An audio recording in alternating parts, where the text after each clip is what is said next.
Hello viewers, I am Maitli.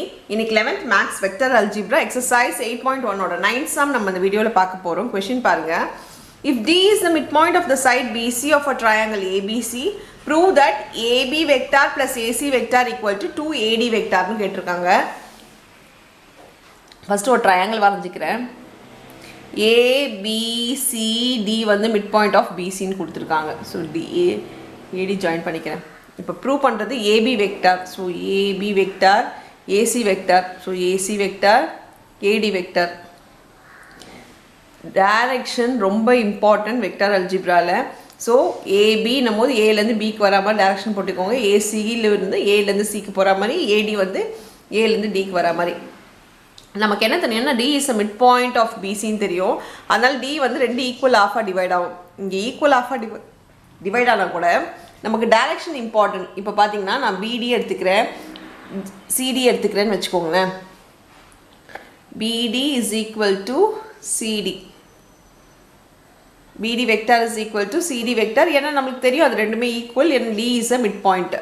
D mid பாயிண்ட்னால அது ரெண்டும் ஈக்குவல்ன்றது நம்மளுக்கு தெரியும். இப்போது இதுவே நான் டைரக்ஷனை மாற்றினேன்னு வச்சுக்கோங்களேன். இப்போ பிடிக்கு பதில் எனக்கு டிபி வேணும். ஏன்னா இங்கே ஒரு ட்ரையாங்கிள் எடுக்கும் போது எனக்கு டிபியே தான் வேணும்னும் போது டிபியாக இருந்துச்சுன்னா வந்து இது சிடி,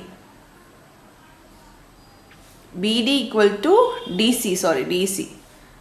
ஸோ சேம் டைரக்ஷன் போது அது வந்து வேல்யூ வில் பி ஈக்குவல். இப்போ நம்ம பிடிக்கு பதில் நான் டிசியாக மாற்றணும்னா இங்கே நான் மைனஸ் டிசின்னு போடணும். அது ரொம்ப இம்பார்ட்டன்ட். இப்போ நான் இந்த சைடு டைரக்ஷன் இப்படி இது சேரும்போது ஆப்போசிட் டைரக்ஷனாக வருது பாருங்கள். டிலேருந்து பி பார்த்தீங்கன்னா ஆப்போசிட் டைரக்ஷனாக வரும்போது நெகட்டிவ் சைன் ஆகிடும். வேல்யூ சேம் தான், பட் ஆனால் எனக்கு என்ன ஆகிடும்னா நெகட்டிவ் சைன் ஆகிடும். ஸோ டிபி நான் மாற்றினேன்னா எனக்கு மைனஸ் டிசின்னு நான் போடணும்.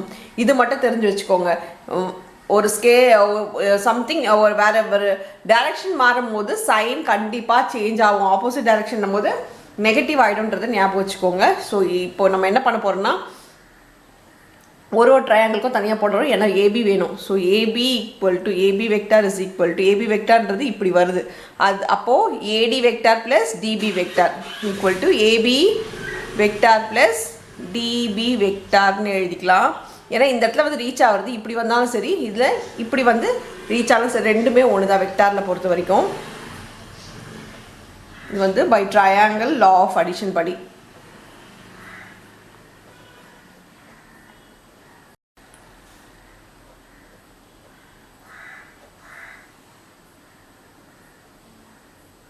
By triangle law of addition. அதே மாதிரி பார்த்தீங்கன்னா நம்மளுக்கு ஏசி வேணும். ஸோ ஏசி நான் எல்ஹெச்எஸில் இருக்க ரெண்டுமே எடுத்துக்கிறேன். So AC vector is equal to AD vector plus DC vector. AD vector plus DC vector மறுபடியும் ஏசிலேருந்து ஜாயின் ஆகிடும். So adding this to AB vector plus AC, ஏன்னா எல்ஹெச்எஸ்ன்னு எடுத்துக்கணுன்ற போது AB vector plus AC vector is equal to AB vector plus DB vector plus AD vector plus DC vector. இப்போ நமக்கு தெரியும் DB vector equal to minus DC வெக்டார்னு எழுதியிருக்கோம். So AB vector minus DC vector plus AD vector plus DC vector. இப்போ பார்த்தீங்கன்னா இது ரெண்டுமே நம்மளுக்கு கேன்சல் ஆகிடும். Equal to AB vector minus plus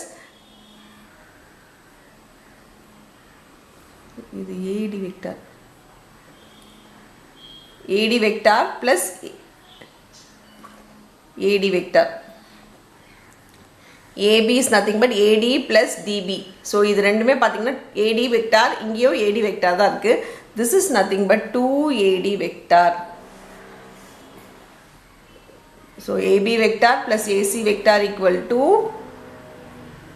2AD vector நம்மளுக்கு வந்துருச்சு. இதுதான் நம்ம ப்ரூவ் பண்ண வேண்டியது. நம்ம ப்ரூவ் பண்ணிட்டோம்.